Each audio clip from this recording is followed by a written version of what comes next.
Hi, baby boomer fans. We are Jackie and Janine, the Pfeiffer sisters, and love to talk about the 1950s, inviting you to reminisce with us as we explore experiences of that decade. Grab your favorite malt or Green River. Make sure you are wide awake and get ready to be inspired about the 1950s.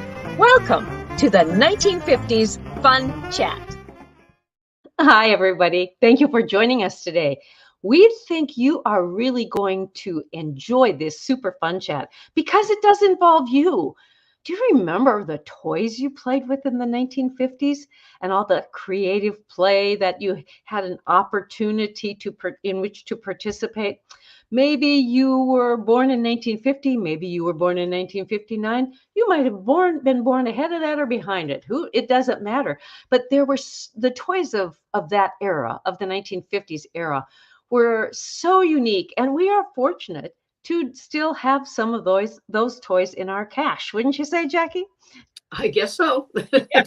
And so Jackie and I are going to start telling you a little bit and showing you a little bit about some of the toys we have. But then we have a guest who will come on board in a few minutes and tell us all about the toys he played with as a youngster in the 1950s. And he was a farm boy, and he played inside and outside, but mostly outside. So some of you young men out there, older men, might really identify with what he's going to share with us today. So I want to start out with this little guy who was my clown, and it was homemade. Mom evidently made it because I do remember these fabrics. And here's this little clown with a little floppy hat. And, you know, Jackie, I don't think he ever had a name because I ended up playing more with dolls when I had a doll. But the fabrics that are here, these 100% cotton fabrics, of course, they're faded by now. It has, looks like socks for the body, as well as the face and the feet. But these fabrics, that extra fabrics that Mom had, I would go into her, what you call her stash of cotton fabrics at that time in the 50s, and would pull open those drawers of that narrow chest of drawers. And inside there would be a most beautiful array of cotton prints. And some of them were from feed sacks, from chicken laying mash sacks, and others, more than likely, were fabrics that she had purchased at JCPenney, or maybe she ordered them through the Sears or Montgomery Ward's mail order catalog. She did that sometimes. And so this was one of my old and dearest friends. And believe me, he, she, whoever, this clown has been well loved. So Jackie, what do you have on hand in your house? I have a panda bear. It's very old. Of course, it's very old. It's my age, and it's well loved. Mm-hmm. And it's really in pretty good shape. I know one of the things we learned from our parents is to take good care of your items, of your things, whether it be toys, tools, buildings, each other. That's one of the lessons we learned. Take care of your things. But I remember Dad saying, take care of your things and they'll take care of you. He was right. True. Yes. And it's so neat that you still have that big guy. Do you remember much about hugging it, playing with it, using it with dolls? No. Or did it sleep on your bed? It did, yes. Then this went away. Then there was a time when you had on the bed pajama bags, and you put your pajamas in there, and then they stuff up, and you'd have a stuffed toy because your pajamas were there. So this one kind of went away when the pajama bag came along. Well, did any of you have a favorite teddy bear in the 50s or a favorite toy? Maybe it was a doll that you loved to pieces, and maybe it was something else. Maybe it was just a blanket that you loved and took to bed with you and helped you go to sleep. So those particular toys of the 50s, we want to know about. Please, if you would share in the comments or even send us a note at www.whilethewindmillwatch.com, which you see scrolling across the bottom of the screen. So now, Jackie, let's bring in our guest because he has lots of toys to show us from that 50s era. So I would like to introduce to you Mr. Fred Knop. Fred Knop grew up in the 1950s in a third-generation farm family noted for raising high-quality horned Hereford cattle. This was near Atlantic, Iowa. He always knew he was born to farm. From the time he could carry a bucket, he was feeding livestock. Yeah. Fred has a degree in animal science from Iowa State University. After graduating, he married the love of his life, North Dakotan Janine Pfeiffer. Now, you may recognize that name. Janine and Fred farmed together over 4 decades, having raised corn, soybeans, small grains, and hay. Along with their 2 daughters, Brittany and Louise, they bred and raised award-winning sheep.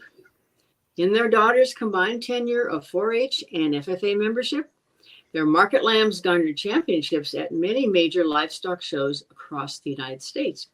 So, Fred, welcome to the 1950s Fun Chat. Well, it's my pleasure to be here with you. Well, thank you for coming on to enjoying and joining our Fun Chat and educating our viewers. Mm-hmm. So, what were a few of your favorite toys and why? And I realize this would probably change as you grew up, but let us hear what you have to say. And perhaps some of the viewers had some of those same toys. Mm-hmm. Well, some of the toys, for instance, the string of wooden shapes and colors that you see in front of us, that was what young 1-year-old, 2-year-old, they would learn their shapes and their colors, and they could take this apart into different orders, combinations. And this was before the puzzles that you could put together and et cetera, et cetera. This was back when you had cotton string, and it's just what we had to work with back in those days. Yes, yes, and how functional those items were, and how long lasting they have been. That's what's so cool about it. Yeah. Well, now here's another combination. These are the spools. Ah, Fred spools. Different colors, different shapes. Again, it's just an educational tool for youngsters. I do not remember playing with these 2 items, but I know I did. I just don't happen to recall it. How are those spools of thread held together? Is that with the cotton? No, actually, it's with appears to be a shoelace. Okay, so people used probably whatever they had on hand to hold these items together. Yeah, exactly. Yeah. Do you think your mom or dad painted those, or would that have been a purchased toy? I think it's a purchased toy. It's very professionally done. They're very smooth. Of course, look at all the different shapes you have to work with. Yes. But the spools appeared to be homemade, painted because you said it was a shoelace, connected with a shoelace. Yes. Wooden spools. But I don't know who in our family would have taken time to paint spools. And maybe your sisters played more with those. Do you think that might have been true? Oh, I'm sure. Absolutely. That could have been necklaces too, although you more than likely could have gotten your head caught, or a bracelet, or a crown. Yes.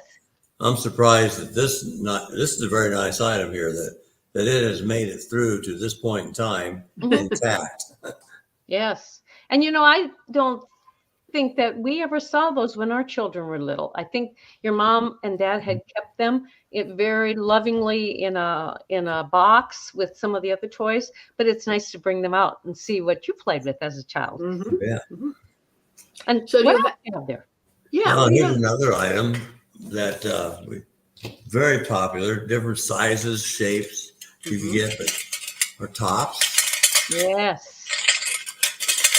And we all remember playing with these. And some of them were singers. They sang. Yeah, some would make sound. And some were about twice this size, actually. I wonder if the metal ones like that were more of an original top versus, I think that as we had our girls, I think the tops they had might have been more out of plastic, a harder plastic. Yeah. Oh, absolutely. Yeah. Do you remember playing with that top outside at all on their sidewalk? Oh, I do not, but I remember on the hardwood floors. It was great. Sure. Yes. And what about, did you have friends over to play with you? with some of these toys?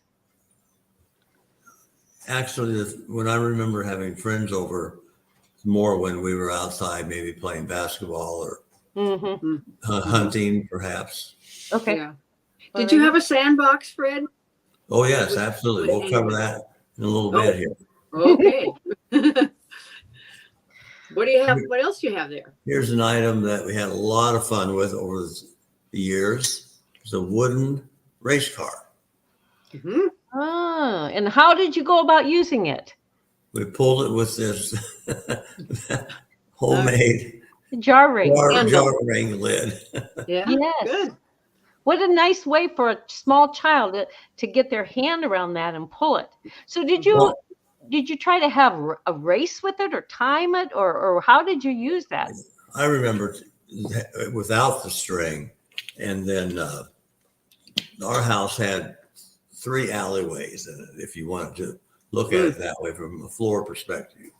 And I would take this race car and you'd race around the corners and down the straightaway, and just like you saw on TV, of course. So if it didn't have the twine on it, were you on your hands and knees then and rolling it around? Yeah. So that might have worn out a lot of knees in your house, in your jeans. Has headlights. Yeah. Oh, cool. What makes the headlights? What is that? Well, I mean, they're just silver buttons, Okay. silver tacks. Ah, okay.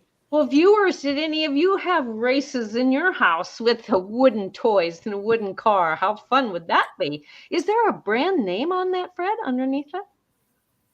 There's not. I remember having a few races. My mother was trying to catch me, but.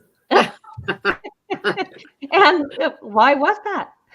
Well, I don't remember that. Yeah, probably. Just as well. You've got some. Here were some handy guys we used to play with quite a bit.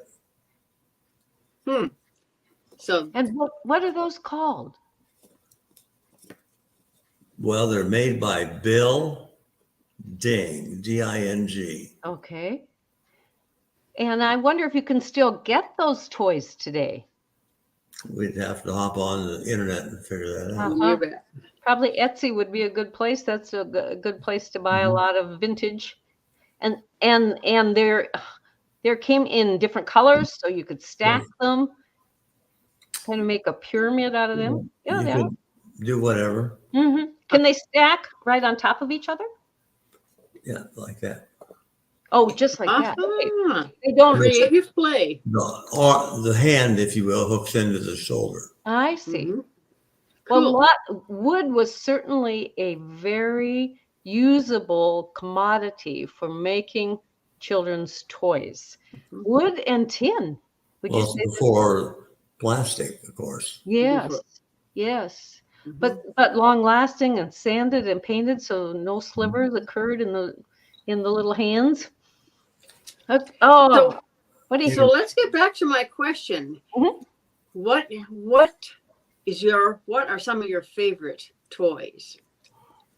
Howdy Doody? Always enjoyed this one. Uh-huh. Howdy Doody. Oh, he squeaks. Do it again. Okay. I wonder, and what is Howdy Doody made out of? What kind of material? It'd be one of the original plastics, kind of Okay. Or a vinyl? a vinyl almost. Mhm. Almost, that looks like what our baby dolls. Oh, were right. made out of. Yeah. But it's Well, interesting. This must have been a really good quality vinyl because there are no cracks in it. And it hasn't disintegrated like some Yeah. dolls. Yeah, do. but it's a quality. You can tell it's a quality feel to it. Yeah, neat. So how many of you remember Howdy Doody? Whether you had a Howdy Doody doll or maybe you had a Buffalo Bob doll that went along with Howdy Doody, or maybe you watched the television show Howdy Doody Time and the clown Clarabelle. Remember that? We watched Howdy Doody, and we could still sing the song probably. It's but Howdy Doody time. It's Howdy Doody time. That's all. Yeah, it's just It's repeat that. back and forth. Yep. Cool. I'd like to show you some of the things that Janine and I played with. You bet. Okay. We spent hours and hours and hours and hours with paper dolls. Yes. And the dolls were always modestly dressed, and it came with them. I'm getting all over head. Came with a variety of fabric of costumes, and then we would go to the catalogs, and we'd find something that this is for a dress from the 1950s. Waistlines were very important in fashion. They were. I mean, how did people get those nice waistlines? Okay, then what we also did, we spent hours creating. We sure did. Yes, we were fashion designers even when we were little. Yes, and one of the things I like to do is cut strips of paper and make houses. So they have a hall here and a room here, and that was what went along with it, the paper doll making. You know, one of the things that's interesting too, Jackie, is in our book, While the Windmill Watched, A Slice of Rural America in the 1950s, there's a special section in there where we talk about playing with paper dolls and the horrific situation that occurred in our family when we were playing with those paper dolls. So you'll want to pick up that book and just kind of hunt for that in our book. I hope that none of you had that same event occur as we did when we were playing with paper dolls, but boy, did paper dolls ever bring us lots of fun and lots of creative play. How many of you played with paper dolls? Oh, it'd be so neat to know. And if you had favorite ones, was it Doris Day? Was it Elizabeth Taylor? Was it Betsy McCall? Was it who else, Jackie, did we have? Or the lovely little Lennon sisters. So we had Lennon sister paper dolls, and we had the coloring book. There they are. So what are these? Are called the Singing Sisters. And let me get you on full screen if you want to hold that up again. And what were they doing there? They were washing dishes, which Janine and I did. We'd take turns. One time we'd wash, and the next time we'd dry, and we would say we had a new house, but Mom in the 50s, and so I would often ask Mom, well, not often, but I remember the answer. Mom, why'd you have a dishwasher? It was supposed to go here. The plans say it was supposed to go here. Well, I have 2 dishwashers. I don't need an electrical dishwasher. We had us. Yes. And I can't say that we sang as we washed and dried the dishes. So what did we do? The Lennon sisters were probably far above us in that realm. Yeah. Maybe. Yeah. Fred, what else do you have to show us? Well, kind of along the lines of Howdy Doody, about the same era. Ponies. Oh. Have a little piglet here, I'd call. And does he squeak? Yeah. There he does. Like he has emphysema. He's trying to. Yeah. Maybe he has been fed for a while. I don't know. So. And the horse, I think that horse goes back quite a ways.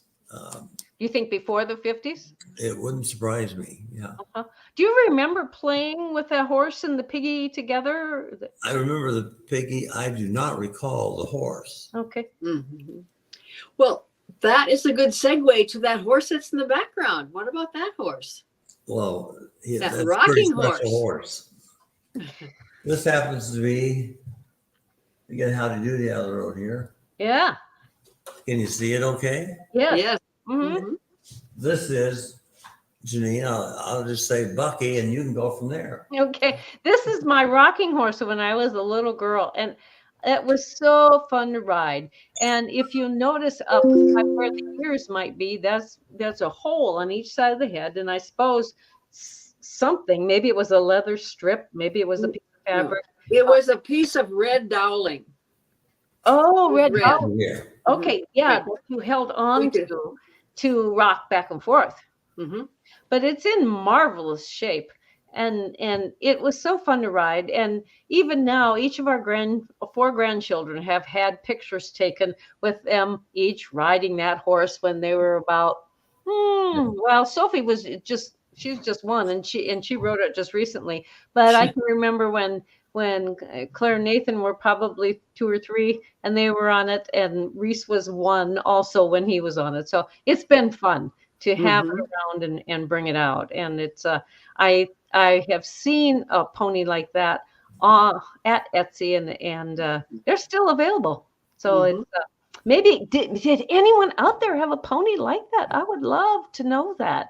If you did yours have a name? Did you have it? And I don't remember having it outside very much. I think we played with it on the hardwood floors. Our home had hardwood floors when we were little. It didn't have carpet at that time, wall-to-wall carpeting. That was kind of a big deal.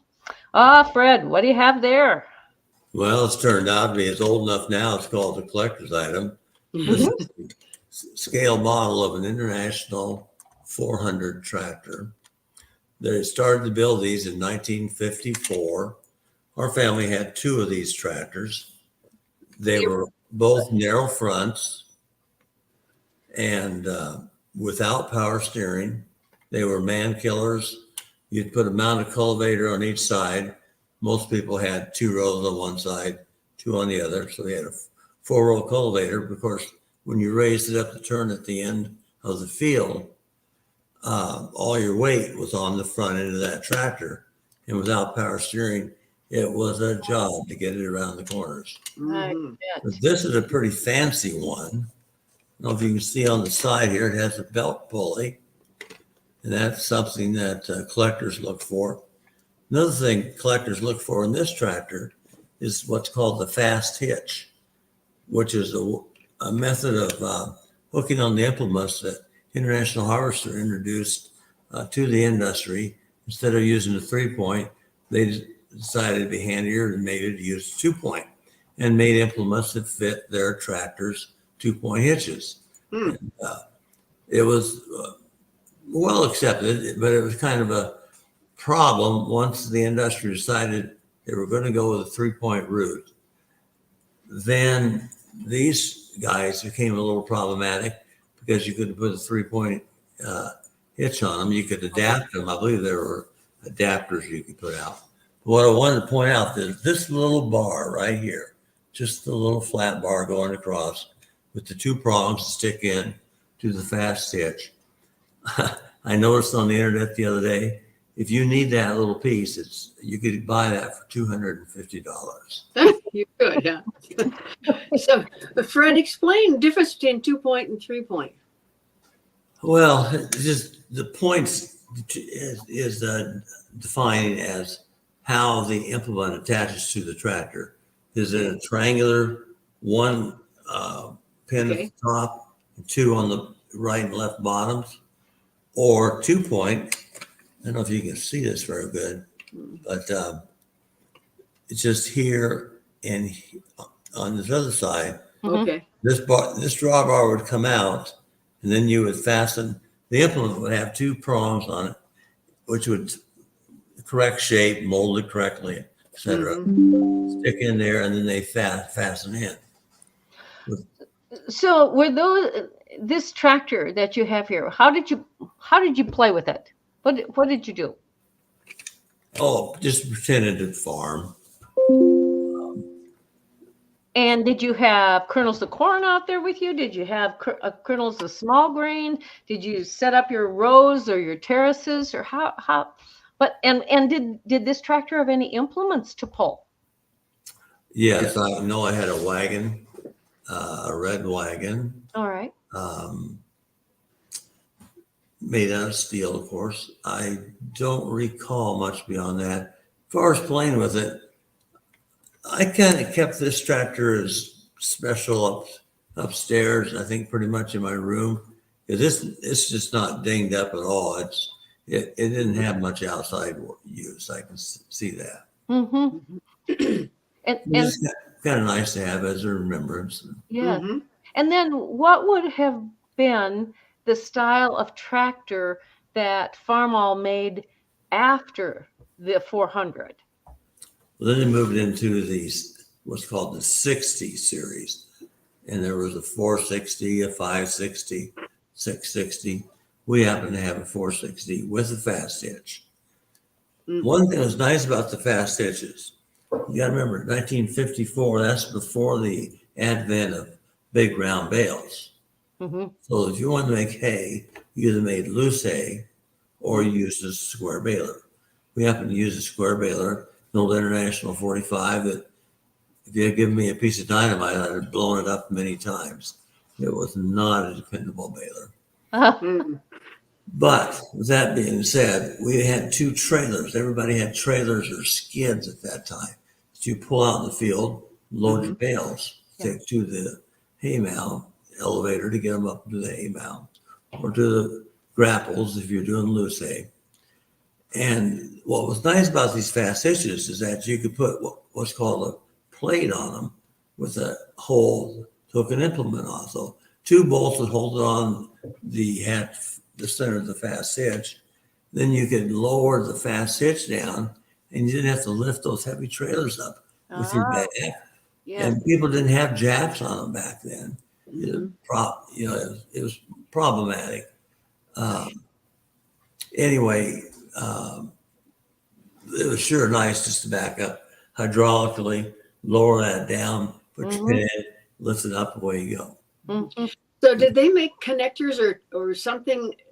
Did International Harvester make something so that other companies' implements or wagons or whatever could also work with their tractors? Their 2-point system? With either system, they yeah. did not. They did. Oh, I think it was deployed to try to sell international. right. Yeah. Mm-hmm. But yeah, that's a positive thing and also a negative thing. You know? Right.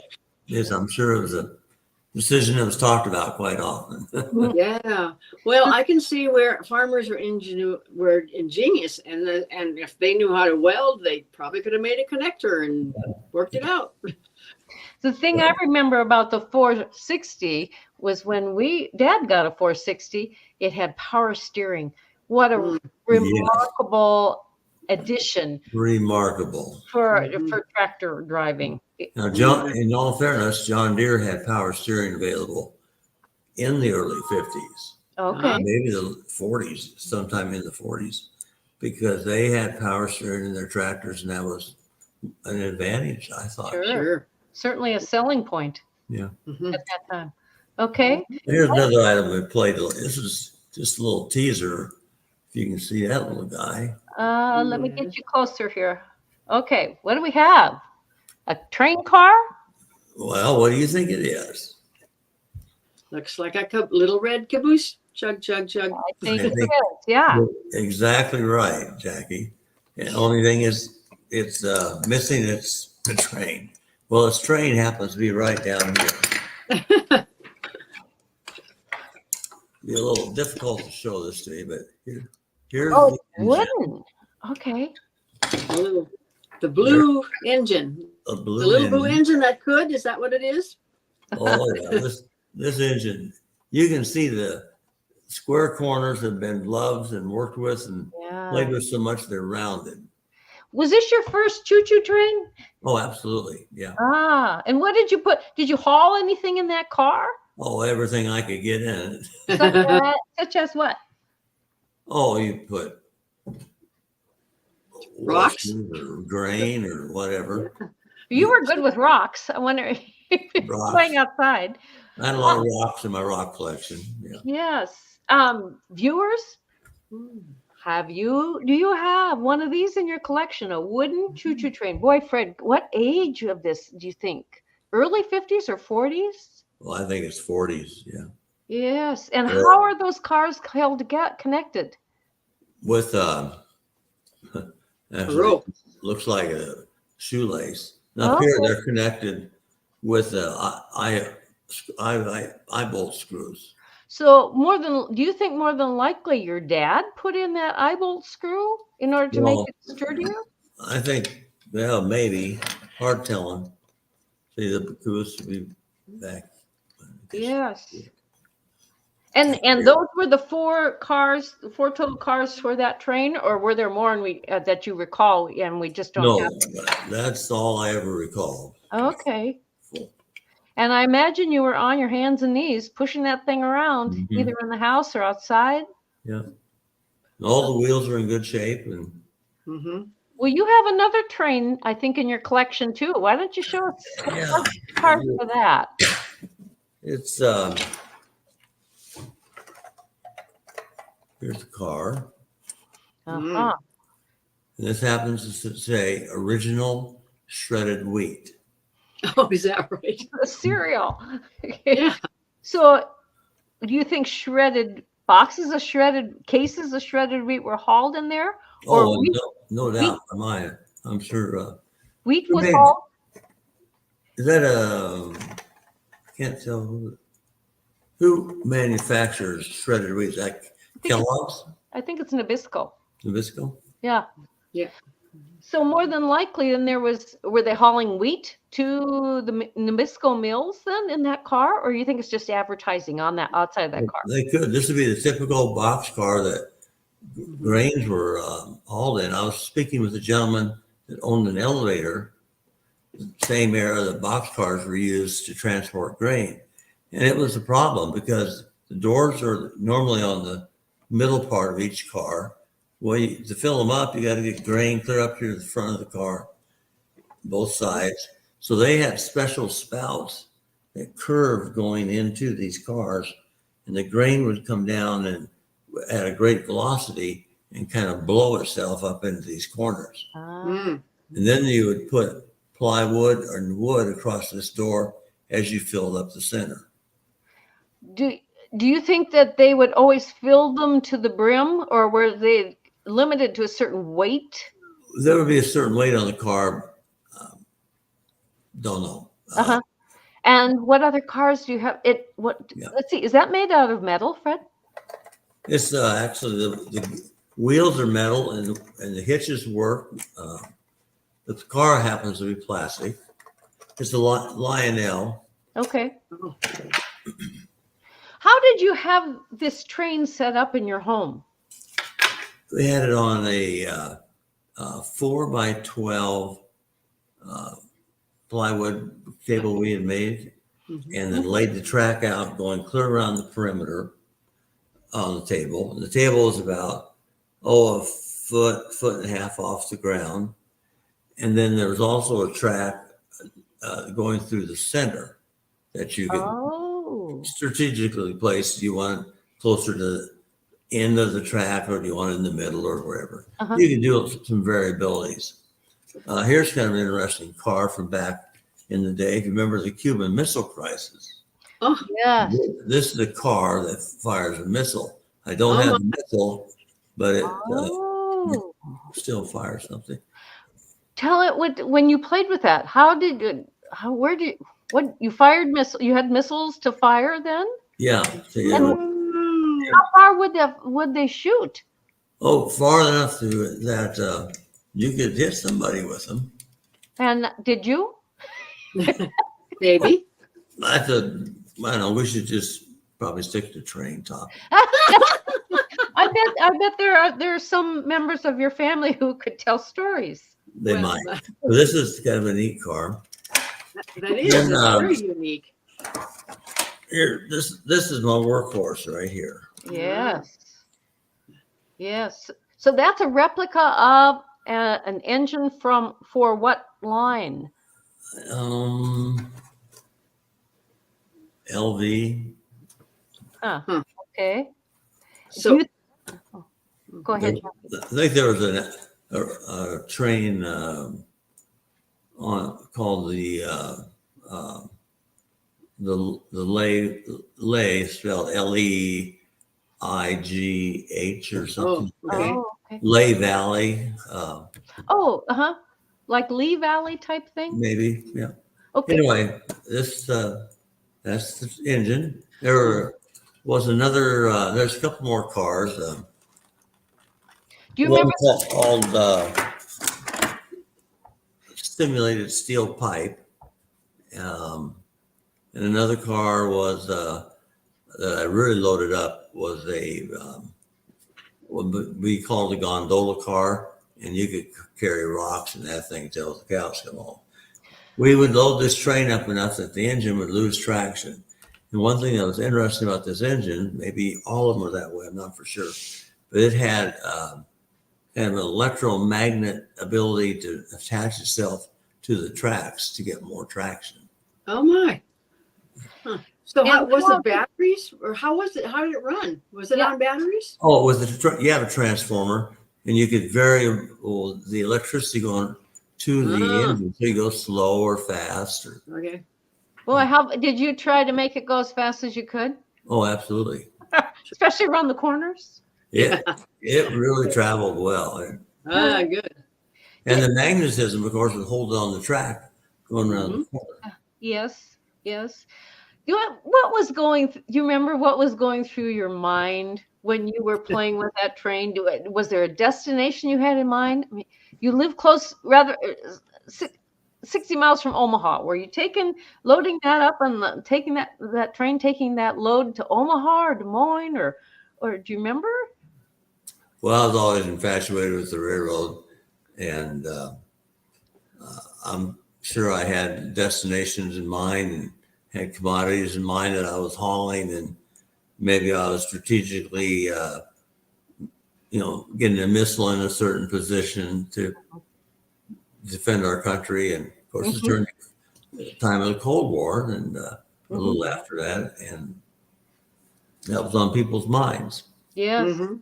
Yes. Yeah, we know. Here's another item from back in the same era, a little different flavor here. Maybe you can see the box. Ooh, is that the original box? Xylophone. My goodness. Well, the xylophone I bet that drove your mom nuts. probably did. Very nice. But how musical you could be. Yeah. Oh. You know, a big thank you to your mom for saving all these things for you. You bet.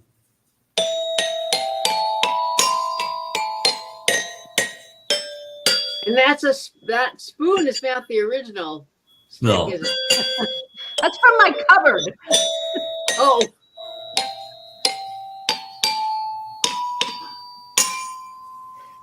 Fred, do you remember playing songs on that, or did, Oh yeah. did Yeah. it occupy your attention for long periods of time? Yes. I really enjoyed this. Could you pull it, or was it just a toy that would sit? No, it was stationary. Okay. And what brand is it? Well, I can't tell. But Would it be on the box? probably. It is Tudor, Tudor. Oh. Do you recall if it was an original toy for you, or would it have come along later as an original toy for your sister, one of your sisters? Well, it was for me, but my sisters played with it. Okay. By playing this as xylophone, did that encourage you to want to play piano?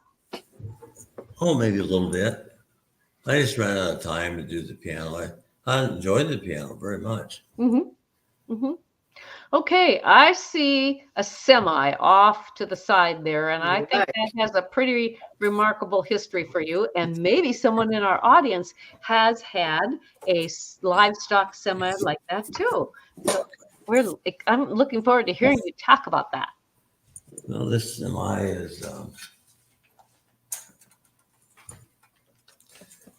ooh. Looks pristine too. it's in perfect condition and ready to go to Omaha to load of cattle. All right. All right. And really, so was this a typical looking livestock semi for the 1950s? Oh, yes, absolutely. This has been a very modern one. If you had this one, you were running a good truck line. And if it would have been gas powered, it wouldn't have been diesel powered. Uh-huh. It has just this tandem axles, not or single axles instead of tandems. And the trailer is actually a very good replica what was available at that time. And it unhooks. Can you show us how the tractor leaves the trailer? Yeah, I might have a wreck here, but right there. Good job. And what does that label on the door say? There's the hitch. Yeah. On the door of the tractor. What of the On the cab door? What the cab door. What's it say? Well, I have to get it some more light and it's Okay. But it does say livestock on the actual semi truck part of it. And was that a tractor part? Can you tell? Was it part Ford Motor Company? Did that have Ford Motor Company grill on it? Well, it looks more like it. Maybe an international version of the truck. Oh, okay. Oh, like our truck, Janine. Maybe, yeah. When did possum bellies trailers come into existence in hauling livestock? Do you recall? Oh, probably in the 60s, I would suppose. And then livestock. That's a guess. Okay, and then livestock trailers, just goosenecks that late 60s, early 70s, and so they really came on, of course. Sure, that really changed the way livestock was hauled to market or to pasture or to the veterinarian by individual farmers or ranchers having those livestock trailers, bumper hitch or gooseneck that could hook up to their pickups and haul livestock. So, and a small number of livestock versus what you have there for a semi, but they all played a major part in livestock hauling. And can you, Fred, when you were a child and you were playing with that semi, do you recall that semis like that, straight truck semis would come in and haul your folks' cattle? Yeah, if they had a large enough load at that time. Yeah.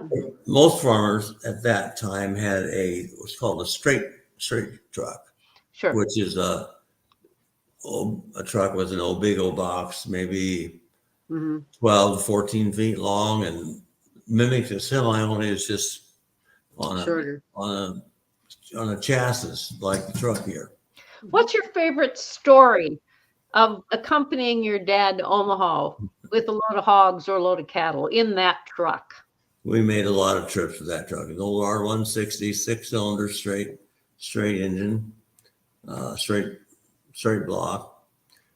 If you got it started, and it didn't start too badly, I guess. The thing you didn't want to do was to shut it off when it was warm. If that motor was warmed up, say you went halfway to Omaha and you pulled in, get some gas and shut it off, plan on not starting for a while. Wow. And then would you and any of your siblings go along with your dad, or was there a special rider in the cab with you? Well, usually Dad was quite a dog lover, and he always had a Sheppy. Well, Sheppy would be right next to Dad on the seat. And then, of course, there's still room for a couple of kids in there. So a lot of times Kay would be next, and then I'd be over on the right-hand side. Or a lot of times Kay wouldn't go, but so it would be Dad and I and Sheppy.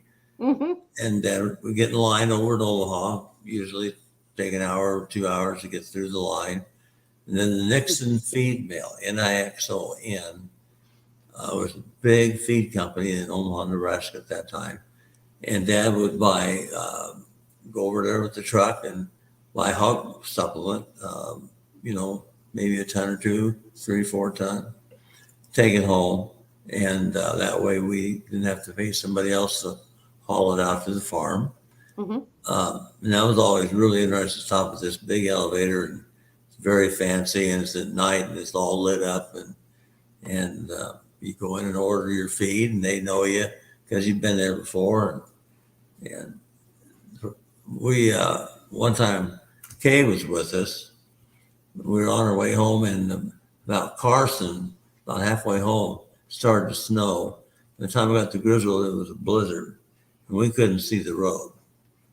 And so I had my head out the right-hand side, watching to make sure we didn't go off the edge of the road in the ditch. And Kay was watching straight ahead, helping Dad to see if anybody else was coming or was in our path. And it was quite a mess.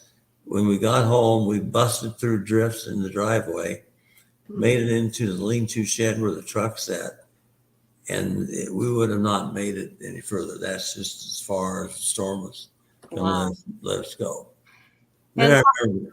How fast could you go with that truck? That truck had a maximum downhill speed of 45 miles an hour. Downhill. Downhill. Yeah. And going uphill, it just depended on the hill. And the load you were carrying, maybe in the right. We would put a tarp on the box, clean it out, and then we'd use it to haul our show cattle to Des Moines. And Dave, my cousin Dave, and I would take the truck, and I'd always drive. And I remember this is when we were 16, 17 years old here. We're driving this truck down the road, and that's when the interstate highway is only about halfway out to Atlantic. So we had 2-lane road on Highway 6 up to about Dexter, I believe. And then we would hop on the interstate. Well, that was a big worry to us, concern that the interstate system had a 40-mile-per-hour slow limit speed. Mm-hmm. Well, going up some hills, we weren't making 40. So we had in our minds that we would try to explain if we were ever stopped that we were averaging 40 probably. That's a good way to look at it, and would give a good way maybe to get yourself out of a bind. We do, yeah, Fred. We do have Jackie. Why don't Fred, while you're getting your treasure ready to show there, Jackie, why don't you talk about a few other toys that we have? Okay. One of the other kinds of toys we have are puzzles. We really enjoyed puzzles. This is the first edition. It's a kitty jigsaw puzzle, and I'll show you the size of the. Oh, yeah. They were really big for little fingers and easy to put it together. And most of or a lot of the topics were Disney related. Here's another one that came along later. All Disney right there. This is for Tiny Tots, so it's a little bit bigger. The puzzle pieces are pretty much the same size. And we also had this guy here. Yes. The Three Little Pigs. Mm-hmm. And the big bag with. Anyway, we enjoyed this. Yeah. Well, do you suppose we got those for Christmas presents? That's likely. Mm-hmm. I don't remember it too much about how are getting other toys at other times of the year. No, it was Christmas pretty much. We would make mud pies. We'd play with our dolls and buggies, and we'd just be creative outside and inside. And of course, we played house. We had our own makeshift part of the basement, which was our house, and play Mabs and Babs. Jackie was Babs and I was Mabs. And so, Mabs and Babs. Yeah. Crazy. Maybe some of you viewers out there played house and you had make-believe names too and had a lot of fun with your dolls, etc. Okay, Fred. What are you doing, Fred? Yeah, what do you have there? This is a turnipole. A turnipole. Okay. And why do you have? How did you come about having this turnipole? Well, early on, probably when I was around 10 or so, the Highway 71 was completely redone. And this was the type of earth moving equipment that was used at that time.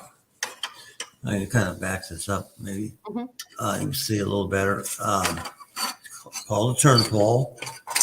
So it would actually haul dirt then? I was fascinated with these dirt movers to the point that the folks had to put a fence around our entire yard because next thing is they let me out of the house. Next thing they know, I'd be down standing at the end of the driveway watching these dirt movers go by. And how old were you? Oh, probably 8 or 9 or 10. Uh-huh. That fence kept you in? Yeah. And Well, of course, they didn't want me down there. And fortunately, I don't know how I was blessed enough to get this toy, but this is my earth mover, which I moved earth the same time the earth movers moved earth. That's cool. And I've built many roads with this thing. I've hauled sand out of sandboxes, you can't believe, because we had a little drag line we could load sand into here.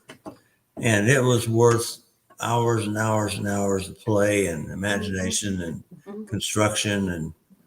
And the hopper here had a lever in the back, which take a little lubrication, but it works. And they open up and you can dribble your dirt out and then you go get some more. wow.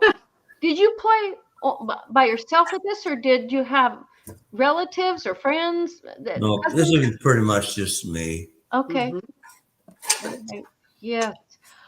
Viewers, we have had a marvelous time talking about creative play and toys, and really more toys and more. We stretched it of the 1950s. And we would imagine that you have some of these toys or had experiences with toys like this. We would sure like to know if you did, and comment below or send us an email to the website you see scrolling down the bottom. So Fred, thank you so much for being our guest today and sharing your stories about so many of those wonderful toys you had at various stages of your life in the 1950s and how they kept you busy and stirred all these creative juices in your mind. Thank you. Well, Yeah, thank you it's so much. certainly a pleasure to be here today with you two, and I hope maybe this stirs some good memories in people. You bet. If not, we continue to educate people, Yep. whether they've had those experiences or not. It's modern history of the 1950s. So until next time, we tell your friends and even your relatives about this 1950s fun chat. Till then, toodaloo. Bye-bye.